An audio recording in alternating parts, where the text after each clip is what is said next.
What is up, guys, and welcome back to another episode of Whitney Adventures. I'm Whitney Wildflower, and today we're getting a water tank. Here it is, coming down the road, being backed in. So exciting, it's huge. And here it is, all hooked up with our piping that goes into our yurt. You can see our water pump and the backflow stopper on the pipe there. The check valve on the pipe there you saw, and it goes up into our yurt right here. Pretty cool, very exciting. We're gonna show you guys how we get this thing flowing into our yurt and the water being delivered and everything. So you can see here, we have our main water line that's going from our bath faucet to our main tank water line. And so we're just getting it on there connected. We're putting a crimp ring on. As you can see right here, we got our crimp ring tool. A little bit of struggle to get under there. We crimp it down so it's on there nice and tight, and that's it.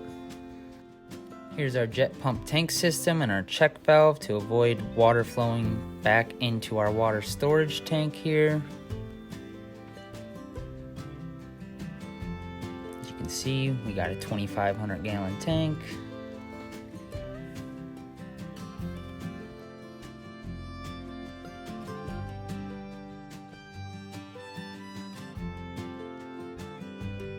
So here we're cutting our water line to the correct length and then attaching the bath faucet to it. You can see the crimp ring on there.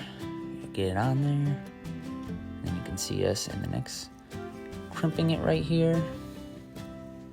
Then we just put the faucet back through our pre-drilled hole, and our hot water line will be hooked up in another video.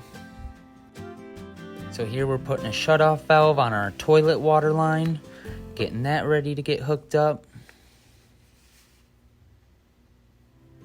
On and off, make sure it works. And then we go outside and we get it connected to our main water line, as you can see right here. Again with the crimp rings, got everything nice and tight. Here my husband is just stripping wires to hook up the water pump to our inside electrical box, and I am watching helicopters. They fly over all the time. So here we're going to get it hooked up to the electrical of the pump. We put it through the pre-drilled hole, and then we're going to get that cap screwed on there. Had a little bit of issues getting it on at first. There it goes. And we're going to get down there, we're going to get all those wires connected to what they need to connect to. Line neutral and ground. Have some crimp-ons to make the connections a little easier, as you can see. Put them on if you got them.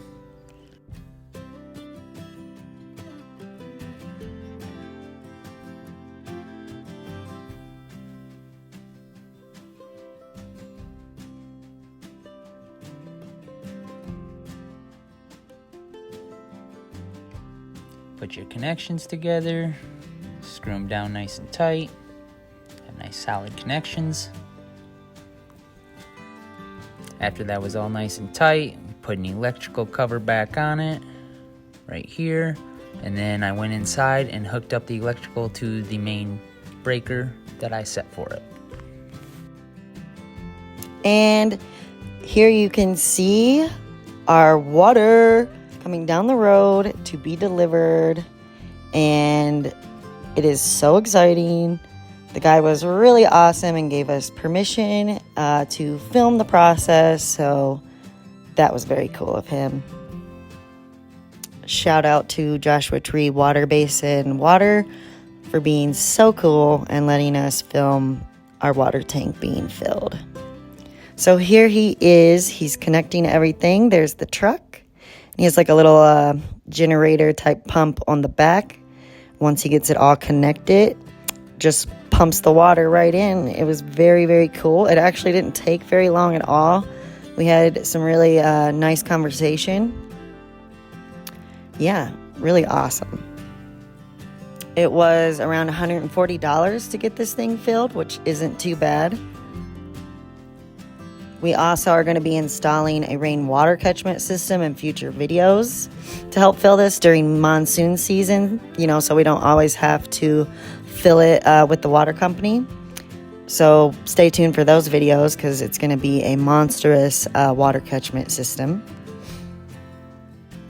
We also are going to be building something to shade this water tank and be installing hot water later on. We really don't need it right now because it's summer and it's the desert, so we'll worry about that later on.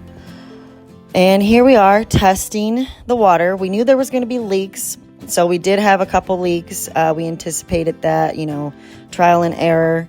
So we went back after we turned this water on and found where our leaks were, and went in with some sealing tape to seal them up and get them all done. I didn't show that, but here you can see where we found our few leaks and was able to fix them. So we anticipated this.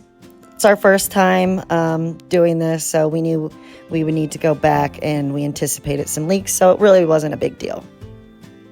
So if you're installing something like this, don't be too hard on yourself, your first time when you get leaks, because it happens and it's easily fixable, and you can get the problem corrected really easily like we did.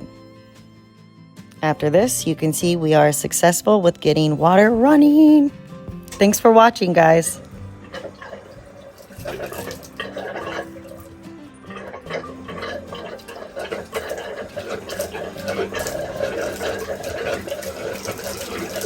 We did it!